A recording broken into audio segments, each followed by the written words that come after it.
पहले मैं आप सबको नमस्कार, सलाम अलैकुम, सत श्री अकाल और गुड इवनिंग कहता हूँ। Honourable deputy chairman of the Rajya Sabha professor P J Kurien,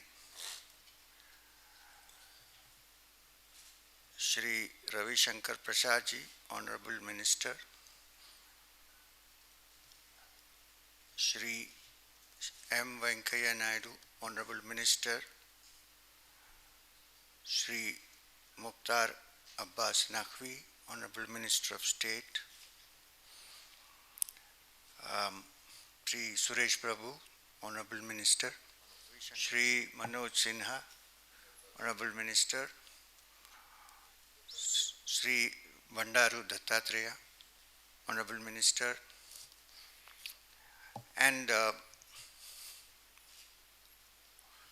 Shri Pon Radhakrishnan, Honorable Minister of State,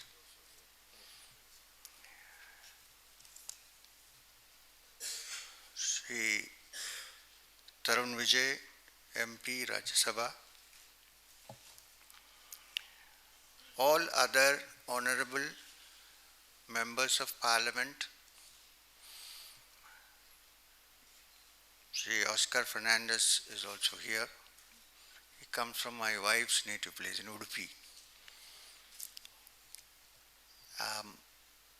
And all honorable members of Parliament, some of the Padayatris who have come, ladies and gentlemen, and members of the media who are here.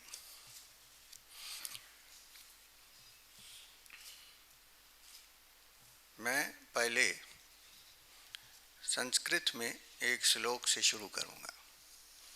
ऐसा है कि मैं दक्षिण से हूं तो कभी कभी हिंदी में गलती हो जाएगी तो आप लोग माफ कर लेना। I'll mix. सर्वे भवन्तु सुखिनः. This is 3000 years old. सर्वे भवन्तु सुखिनः. सर्वे सन्तु निरामयाः. सर्वे भद्राणि पश्यन्तु. मा कश्चित् दुःखभाग् भवेत्. लोका समस्ता सुखिनो भवन्तु. अब ये संस्कृत में है तो इसलिए नहीं समझिए कि कोई पर्टिकुलर क्रीड या कास्ट और रिलीजन का है। ये एक यूनिवर्सल सेइंग है। आजकल ऐसा होता है कि जब कोई संस्कृत में कहते हैं कि सोचते हैं ये किसी का है, कोई अरबी में बोलेगा तो सोचते हैं ये दूसरे किसी का है। ऐसा नहीं है। इसको अगर if I can give the meaning of this in short, it means may everything on this earth be happy, let no one have dukkha, may the whole world to extend, loka samasta sukhino bhavantu. I have maybe half an hour, 30 minutes probably. This walk was started in Kanyakumari on the 12th of January 2015. Why Kanyakumari? Because Kanyakumari 3 महासागरों का संगम है। तो हमने सोचा कि ये यात्रा जो संगम की यात्रा है, लोगों को जोड़ने की नहीं, हम तो जुड़े हुए ही हैं, कभी टूट जाते हैं। तो इस यात्रा ऐसे संगम से शुरू करें। और दूसरा कारण ये था कि 12 तारीख को स्वामी विवेकानंद का बर्थ एनिवर्सरी था, स्वामी विवेकानंद जी का। और मैं समझता हूँ कि 100 साल पहले मानव एकता और आध्यात्मिक काम उन्होंने जो किया, 100 साल 1000 लोग नहीं कर सकते अगर काम करें तो। और जब स्वामी विवेकानंद जी परिव्राजक के नाते हर जगह घूमकर भारत में यात्रा करके जब कन्याकुमारी पहुँचे तो वहाँ कुछ नहीं था, खाली एक चट्टान था समंदर के बीच में। बात करते करते मेरा हिंदी भी इम्प्रूव हो गया। तो उन्होंने सागर वहाँ से तैर कर उस पार गए और उस चट्टान के ऊपर बैठकर 3 घंटे उन्होंने ध्यान किया। फिर उनको समझ में आया कि आगे क्या करना है। तो हमने सोचा ये भी अच्छी जगह है जहाँ से शुरू करें और उनके बर्थ एनिवर्सरी के समय ही शुरू करें। अब ये यात्रा 5,800 किलोमीटर लगभग हम कर चुके हैं। मैं अकेला नहीं हूँ, मेरे साथ 60 से 70 लोग कोर ग्रुप कन्याकुमारी से चल रहे हैं। हर स्टेट के हैं, हर संप्रदाय के हैं, हर धर्म के हैं, सब मिलकर हम चल रहे हैं। और खुशखबरी मैं ये दूंगा कि मुझे लगता है इतने चलने के बाद भारत की मानव एकता अभी भी बनी रही है। तो सवाल उठेगा कि आप क्यों चल रहे हैं? Why are you walking? If everything is set, then why are you doing this? When we started from Kanyakumari, we had a very good response. When we reached Kerala, we had a bigger response.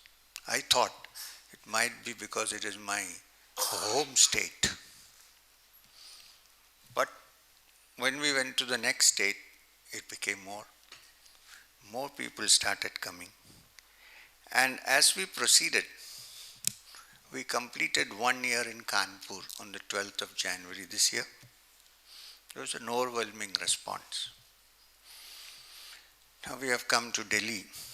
I think some effect definitely has taken place, without which I would not even have had the privilege of getting invited to the Parliament Annex to talk to the MPs.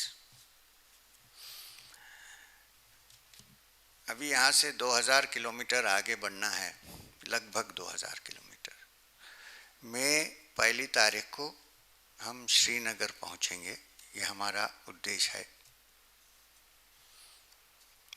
तो जैसा मैंने कहा कि अगर मानव एकता है तो आप क्या कर रहे हैं, कभी पूछते हैं लोग।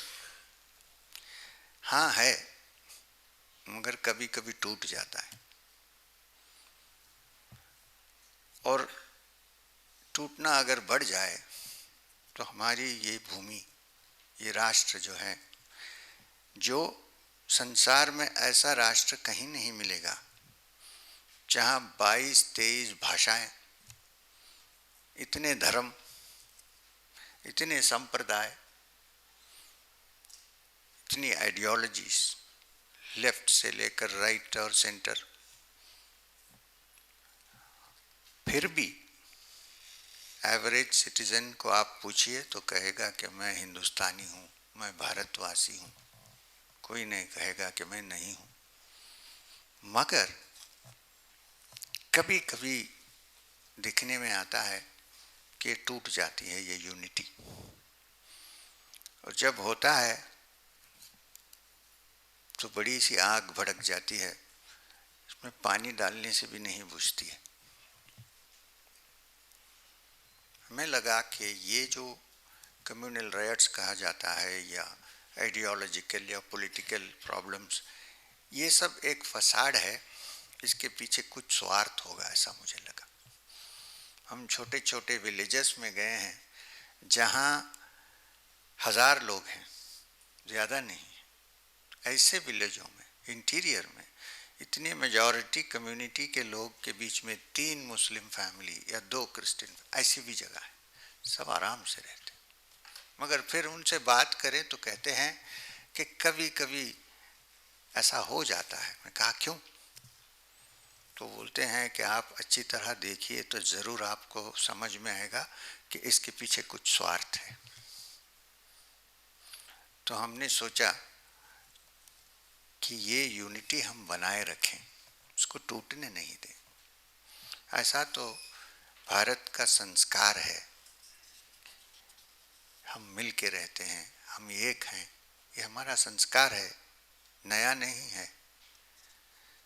जैसा कि ऋग्वेद में कहा गया, संगच्छत्वम, मिलकर चलते हैं, संवेदत्वम, मिलकर पढ़ें, समो मनांसि जानतम, मन को एक मिलाकर ज्ञान प्राप्त करें। ये सब ऋग्वेद का है, बहुत पुराना है। और जैसे प्रोफेसर कुरियन साहब ने कहा, एकम सत विप्रा बहुधा वदन्ति, तो सब लोग जानते हैं। एक मैं अमेरिका गया था तो वहाँ की यूनिवर्सिटी में प्रोफेसर ने ऐसा ही प्रारंभ किया लेक्चर। उन्होंने कहा, एकम सत विप्रा बहुधा वदन्ति। तो ये बात हम जहाँ भी लोगों को मिलते हैं उनको ये समझाते हैं कि कुछ भी हो, आइडियोलॉजिकल डिफरेंस हो सकता है, डिफरेंसेस ऑफ ओपिनियन हो सकता है, ये डेमोक्रेसी है, हो सकता है, नहीं तो ये डेमोक्रेसी नहीं बन सकेगी। मगर एक बात याद रखना, पहले कि हम मानव हैं, मनुष्य हैं, सब माँ की पेट से पैदा होते हैं, कोई ऊपर से नहीं गिरता, कोई भी। और जब हमारा समय आ जाता है तो इसी भूमि में जाते हैं, चाहे कब्रिस्तान चाहे स्मशान। तो इतना छोटा ये ड्रामा जब जन्म से मरण तक होता है, उसमें शांति और सद्भावना से कैसे नहीं रह सके। मैंने सोचा कि ये हो सकता है। एक दूसरा, कुछ भी धर्म हो, कोई भी आइडियोलॉजी हो, एक चीज याद रखें कि हम भारतवासी हैं। This ancient land which has seen so many rishis, welcomed so many religions, whoever came was never refused. ऐसा एक महान राष्ट्र है और हम उसके वासी हैं, सिटीजन्स हैं। बड़े गर्व से इसको भी याद रखना चाहिए। ये दोनों चीज़ हम लोगों को समझाते चले आए हैं और मैं बड़ी खुशी से कहता हूँ कि इस लोग सुनते हैं और कहते हैं कि ज़रूर अभी हम होने नहीं देंगे। तो ये जो है, ये क्यूरेटिव नहीं है, ये प्रिवेंटिव है। मरीज बीमार होता है, हॉस्पिटल जाता है, दवा देता है डॉक्टर, कभी मर जाता है, कभी बच जाता है। अगर इनॉकुलेशन कर लें तो होने ही नहीं दें तो सबसे अच्छा होगा। तो इसलिए हम लोगों से यही बोलते हैं कि इसको होने नहीं दें, आप सब मिलकर रहें। और कभी भी ऐसे टेंडेंसीज आए किसी के भी स्वार्थ के कारण, उसको कहिए कि सब ठीक है, हमने सुन लिया, इसको नहीं होने देंगे, हिंसा होने नहीं देंगे, हम मिलकर रहेंगे। ये मेरा एक अनुभव है कि सर्वव्यापी ईश्वर या खुदा कुछ भी कहें, उसका एक अंश हमारे सब हृदयों में है। तो इसका मतलब क्या है? सूफी सिलसिले में इसको नूर कहते हैं, खुदा का नूर कहते हैं। आत्मा एक अंश है। तो इसका मतलब ये निकला कि हम सब चलते फिरते मंदिर या चलते फिरते मस्जिद है, और इसकी आराधना, ये जो भगवान अंदर है उसकी आराधना आरती से नहीं होती है। मंदिर में तो आरती करते हैं, सेवा से होती है। और स्वामी विवेकानंद जी इसलिए हर वक्त कहते थे, आत्मनो मोक्षार्थ जगत हिताय च, आत्मा के मोक्ष ढूंढो, वो अपना अपना इंडिविजुअल जर्नी है, मगर जगत की हित याद रखो। तो ये मेरा अनुभव है, इसलिए मैं इसको डिनाई नहीं कर सकता। तो कोई भी हो, अमर हो, अकबर हो, एंटनी हो, कोई भी आइडियोलॉजी के साथ हो। ऐसा तो मैं केरल से हूँ, हमारे स्टेट में ऐसी भी आइडियोलॉजी है जहाँ भगवान पर विश्वास भी नहीं करते हैं, ठीक है, कोई बात नहीं। ह्यूमैनिटी में तो विश्वास करते हैं कि हम मानव हैं और हम किसी को तकलीफ नहीं दें और सब मिलकर खुशी से रहें इस राष्ट्र में, ये तो है। तो मैं लोगों को यही समझाता हूँ, खास करके हम स्कूल कॉलेज में जाते हैं और बच्चों को, विद्यार्थियों को ये बात समझाते हैं, क्योंकि हो सकता है कि हमारा जनरेशन कुछ गलती कर बैठा है, पता नहीं, मगर ये आगे होने नहीं दें। इतने हजारों विद्यार्थियों को मिल चुके हैं अब तक, उनको ये समझाते हैं, ये बीज उनके हृदयों में हम बोते हैं कि हम मानव हैं पहले और फिर हम इस भारत के वासी हैं, हम मिलकर रहेंगे। कोई भी कहीं से अंदर से या बाहर से कोई भी फोर्स आएगा, इसको हम टूटने नहीं देंगे। ये समझाते हुए यहाँ तक आए हैं। अब बीज जब बोते हैं तो दूसरे दिन पेड़ नहीं बनता है, उसको समय लगता है। अब उसको नर्चर करना वो पेरेंट्स का, माता पिता का और अध्यापकों का रिस्पॉन्सिबिलिटी है, और आपका सबसे बढ़कर रिस्पॉन्सिबिलिटी। अगर आप इसके बारे में और थोड़ा सा सोचें कि हमें मिलाकर रखें, भारत को एक बना के रखें, और हम सब मानव हैं इसलिए एक हैं, तो आप जितना कर सकते हो वो हम नहीं कर सकते। हम तो छोटे हैं, हम तो चल रहे हैं, हम तो पब्लिक हैं। इसलिए जब आपने कहा कि यहाँ आइए, मैं बड़ा खुश हुआ कि कुछ बातें आपसे कर लें। अब भविष्य में ये जो बीज हम बो रहे हैं, मुझे पूरा विश्वास है कि एक अच्छा सा पेड़ बनेगा और उसकी छत्र छाया में हम शांति, सद्भावना और मानव एकता के साथ बैठे रहेंगे। ये मेरी इच्छा और मेरी प्रार्थना दोनों है। और दूसरी चीज़ ये है, इकोनॉमी बढ़ सकती है मगर शांति नहीं है तो उस देश में कुछ नहीं है। शांति सबसे बड़ी चीज़ है। शांति, सद्भावना और मानव एकता, हम मिलकर रहें। अंग्रेजी में कहा जाता है, united we stand, divided we fall. मिलकर रहें। बस यही चिंता लेके हम यहाँ तक आए हैं। It's my privilege to stand before you in this august assembly and share my thoughts with you. And I have to thank Shri Pun Radhakrishnan, the State Minister. The moment we told him that this yatra has to start from Kanyakumari, उन्होंने 0 point से start कीजिए करके वो जगह भी हमें allot किया। ऐसा we have got help from various quarters.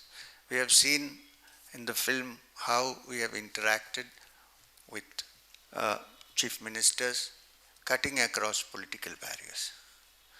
You know that while politics is important, because we are a democracy, there may be differences of opinion, but deep, I think, heart of hearts, all of you know that we are human beings and that we have to live together and make this nation, it's already a great nation. Can we come together and ensure that it becomes much more glorious than it was or is? Let's not just think of past glories and forget the present. Let's move forward to a bright future. This is my earnest prayer. I know all of you cannot walk with us, but if you support us with your minds, तो मुझे लग रहा है कि कश्मीर, श्रीनगर जाने के पहले ये यात्रा सफल होगी, ऐसा मुझे लग रहा। So once more, I thank you and pray that you are with us. Thank you very much. Namaskar.